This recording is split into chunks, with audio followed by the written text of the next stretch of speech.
Hello les enfants, vous allez bien aujourd'hui? Alors, on est à nouveau dimanche, le jour où on se réunit pour parler du Seigneur. Est-ce que vous êtes content d'être dans la présence du Seigneur aujourd'hui? Est-ce qu'il y a quelqu'un qui voudrait le louer avec moi? Repensez à votre semaine, je suis sûre que le Seigneur a fait au moins une chose cette semaine pour vous. Vous savez, ne soyons pas comme les 9 lépreux que Jésus a guéris. Et ils étaient tellement contents de leur guérison qu'ils ont oublié de dire merci à Jésus. Disons merci à Dieu. Voulez-vous louer le Seigneur avec moi? Allez, venons dans sa présence, lui dire merci pour tout ce qu'il a fait pour nous durant cette semaine. Vous claquez des mains les enfants?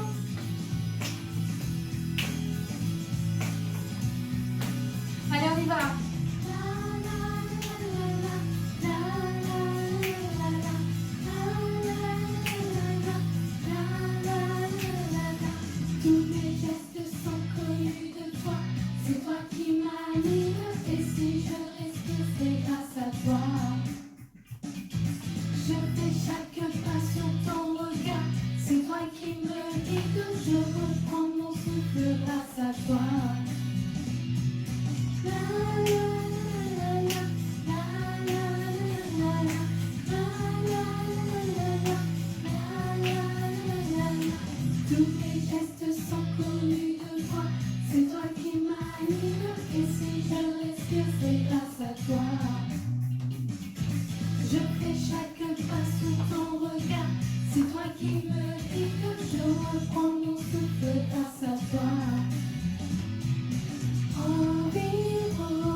Alors, je vais commencer la leçon par vous faire un résumé de 4 leçons que l'on a vues dans le passé, qui en fait sont regroupées autour d'un même thème, qui est le thème de la nouvelle naissance.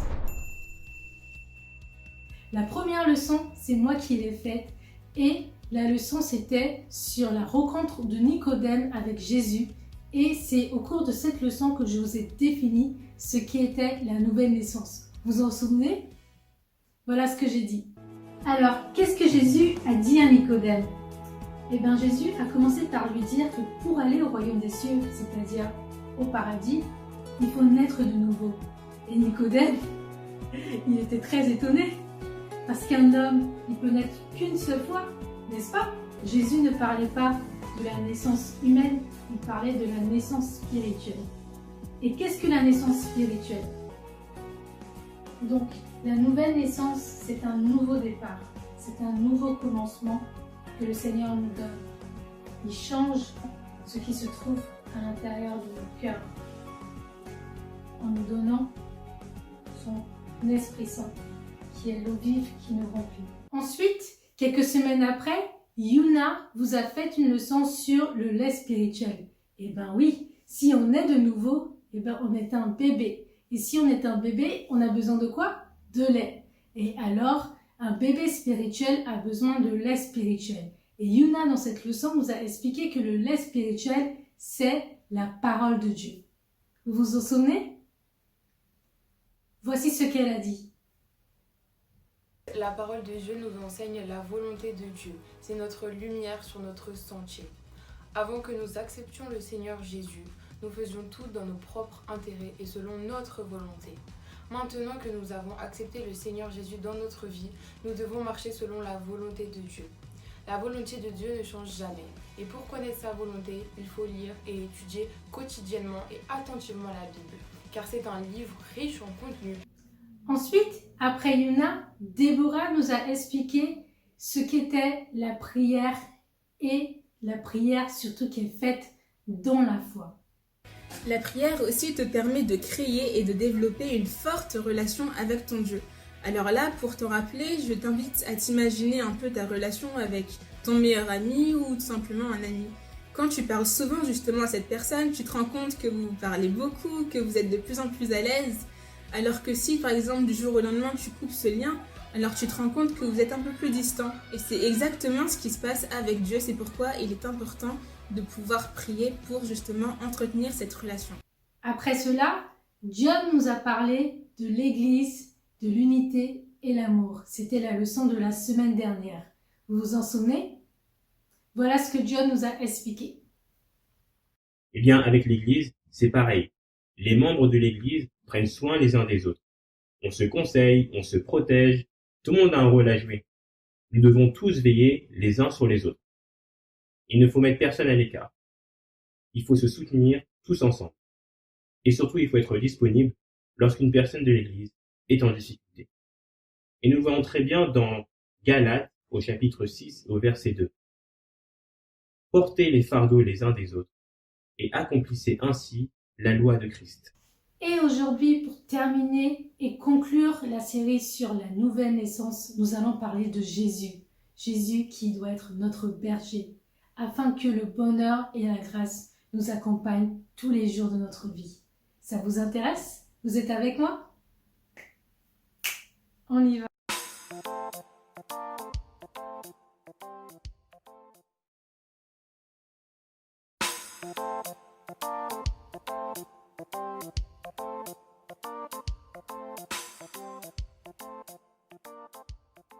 L'Éternel est mon berger, je ne manquerai de rien. Il me fait reposer dans de verts pâturages. Il me dirige près des eaux paisibles. Il restaure mon âme. Il me conduit dans les sentiers de la justice à cause de son nom. Quand je marche dans la vallée de l'ombre de la mort, je ne crains aucun mal, car tu es avec moi. Ta houlette et ton bâton me rassurent. Tu dresses devant moi une table en face de mes adversaires. Tu oins d'huile ma tête et ma coupe déborde. Oui, le bonheur et la grâce m'accompagneront tous les jours de ma vie, et j'habiterai dans la maison de l'Éternel jusqu'à la fin de mes jours.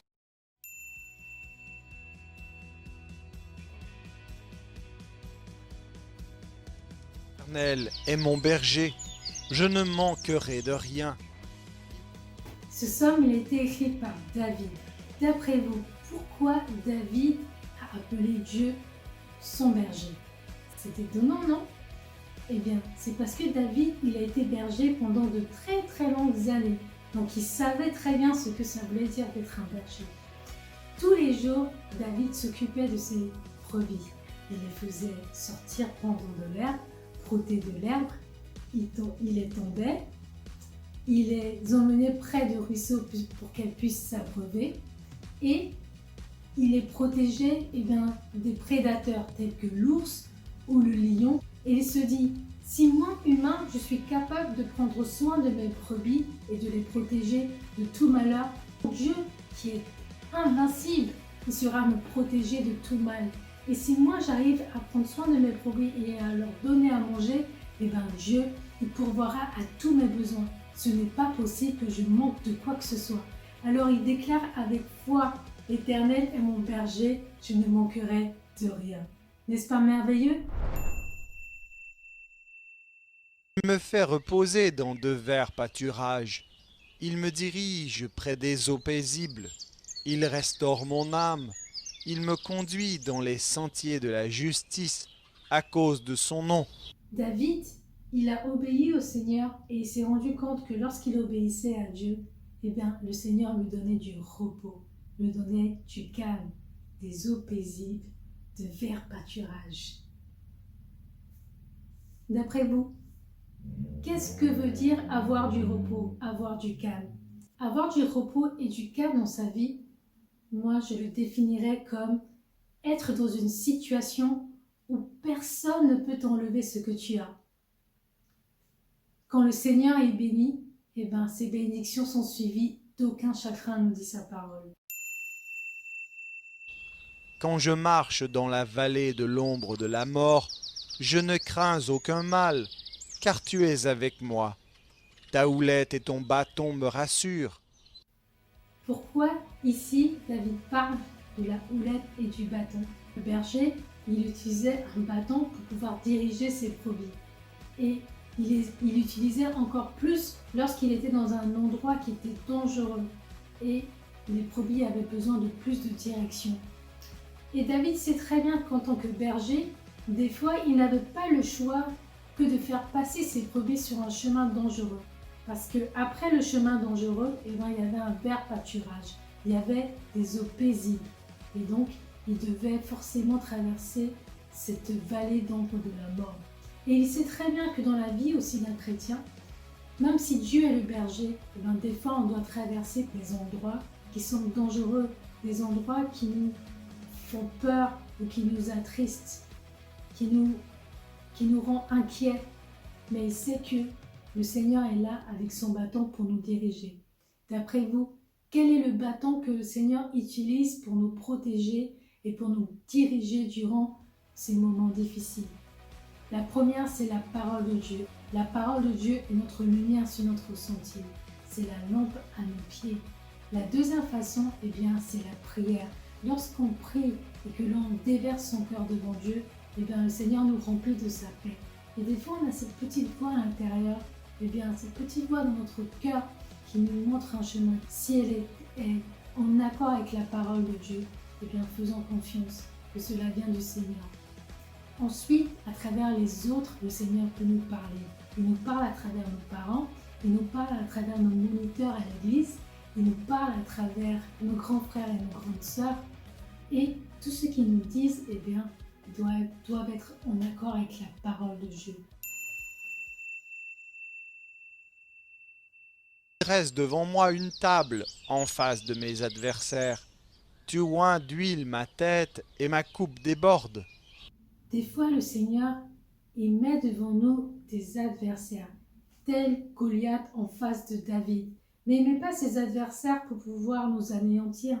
Non, il met ses adversaires au bon moment, lorsque l'on est prêt à les affronter, et il nous donne la victoire si on lui fait confiance.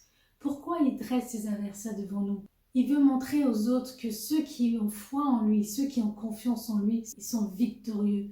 Vous vous souvenez, on a parlé d'être les témoins de Jésus. David dit, il oint ma tête d'huile. Quoi fait référence l'onction? Et ça fait référence au Saint-Esprit. Le Saint-Esprit qui est la puissance de Dieu qui se manifeste dans notre vie. Alors, n'ayons pas peur d'être les témoins de Jésus.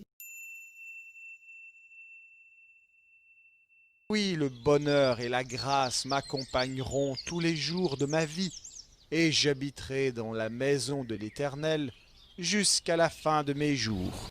Et oui, le Seigneur nous appelle à vivre heureux.